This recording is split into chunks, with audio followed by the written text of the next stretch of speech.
Let's transplant some strawberries into my high tunnel.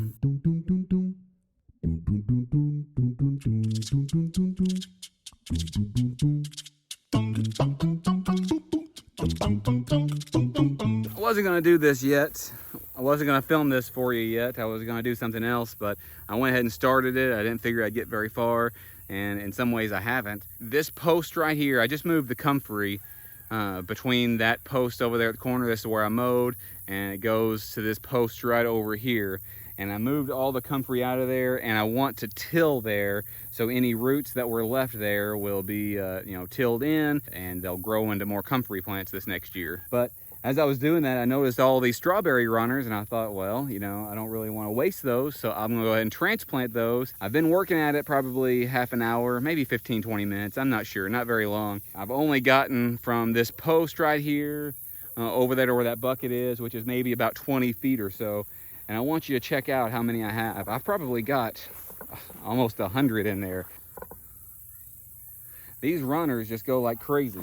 And that might not seem like a lot, but they're only small like this. This bucket is half filled. And I've only been going where I've mowed, not where all this grass is, which is where all of the strawberries are. They're really clumpy in there along with all the grass. I'm thinking about doing something in there this winter, maybe putting some geese in there. Geese won't eat the strawberries is what I've heard, and they'll eat all this grass and get rid of it. It's just completely overgrown. I didn't know it would do this. I hoped it wouldn't, because I'd put a bunch of wood chip mulch down there. I put a bunch of cardboard boxes underneath that wood chip mulch, except for in the rows where I put the strawberries. I think all this stuff that's here has grown on top of that wood chip mulch. It's just the morning glories, maybe some Johnson grass, just all sorts of weeds over here. And it's kind of gotten out of control. That's one reason I was moving my comfrey, because I want to show you what I'm doing, and then I'm going to take it inside the high tunnel and plant them. Here we've got to a section where there's not a whole lot, but sometimes I think there's not a whole lot, and then I start looking closely and I see a bunch of them, and then the runners just run from one to the next to the next, and it's crazy how many there end up being. I really don't see any right here. I'm not going to take any out of this section. Okay, here's some strawberries. It's pretty easy for it to come out of the ground. There's actually another runner over here that's about to get rooted. It looks like it's got some roots, so I'm gonna go ahead and try planting this. And all I'm doing with the runners, because all these plants are attached, I'm just tearing them apart. So now here's one plant. You see it's got roots, and it's got a little bit of green on there. That may take, it may not, I don't know. This is kind of an experiment. I've never done this before. I bought these strawberries from Stark Brothers, then just kind of let them do their own thing. So here's another one. And here's another one.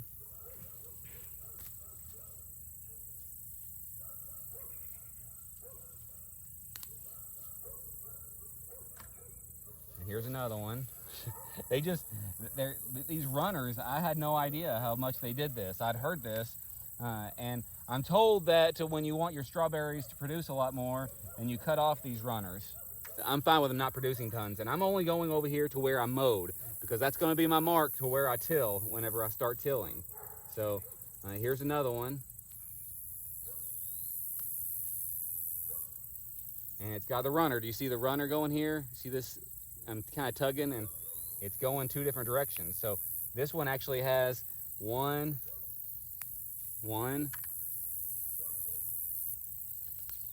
two, and we'll start another one, 3, all in that one runner right there.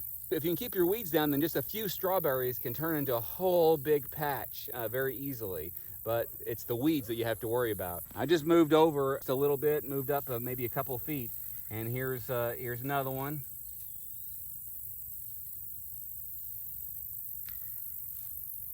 See? And it looks like it was about to start another one there, but that one probably won't do anything. Here's another one. Here's another one. Look. 1, 2, 3. So I'm going to take these that I've got, and I'm going to take them into the high tunnel and start planting them. I'll show you what I'm going to do. Very easy to plant them, and if they fail, then it's just a failure. But we'll see if they make it, and maybe some of them will. And then those might do the same thing, and we'll work a little harder in there since we're going to be in there all the time. We'll work a little harder to keep things weeded in there. The high tunnel is not really very far from this strawberry patch. There's the strawberry patch. It's all grown up. It's just right over here to the high tunnel. There's the high tunnel. Before I came over here, I tilled this one more time. You see how nice it looks? and I moved the drip tape over here as well. So I'm trying to make sure that we get all the weeds first. So I tilled it, and I'm going to start here at this 4th rung. So I'm counting these sections, 1, 2, 3, 4, and I'm going to start after the 3rd section. So the 1st, 2nd, 3rd, this 4th rung right here. I'm going to start here because we have this table in here, but we'll end up using the legs off that and we've got a piece of 3/4 inch plywood that I was using for the bathroom remodel. We'll put those legs on, and we can have our seed starts in there. Now, the rules for this NRCS high tunnel is you're supposed to only grow in the ground. We asked the representative about it, and he said that you can have just a small section for starting seeds. I probably end up bringing all sorts of mulch and stuff in here for this section right here, so it doesn't get all waterlogged. Now, when I initially had planned on doing this, I was going to do the same thing as I did with a comfrey, do like 6 inches on either side, or stagger them, do 6 inches, 6 inches from this side, and instead of right here, put it 6 inches over, so they're kind of diagonal. But I've got so many of these, and I'm not sure it's going to work. What I might end up doing is make 3 really close rows, but I'm just going to start with this middle section right here, right next to the drip tape. So I'm going to put all these right next to the drip tape, and I'm probably only going to put them like 6 inches apart. So whenever you're planting them, you plant the roots underground. Makes sense. And this is called the crown. It goes above. So I'm just going to put it right here, right past these roots. So that way all of it goes under, but it doesn't drown under there. So that's the way you do it. And you just make you a little hole. It's easy. It couldn't be any easier. And just put it in there.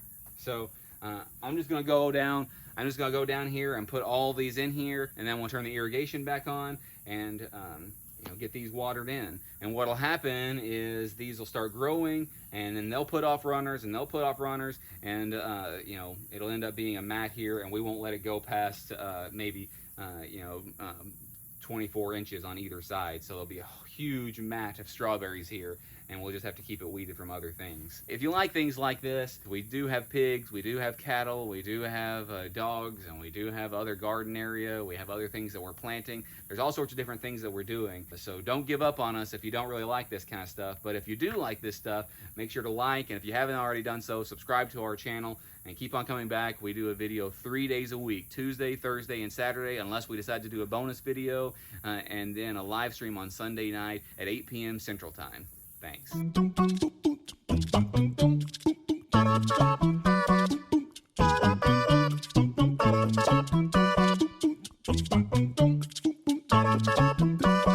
Oh, and one more thing. These, I believe, are everbearing. I forget exactly what variety they are. They're everbearing. There's 2 different types of strawberries. There's June-bearing and everbearing. June-bearing put on 1 big crop and around June. The everbearing put out far fewer strawberries, but they do it all the time, so you can just come and go, come and go, and come and go. And I think these are everbearing. Maya's going to help me do a little bit more of this.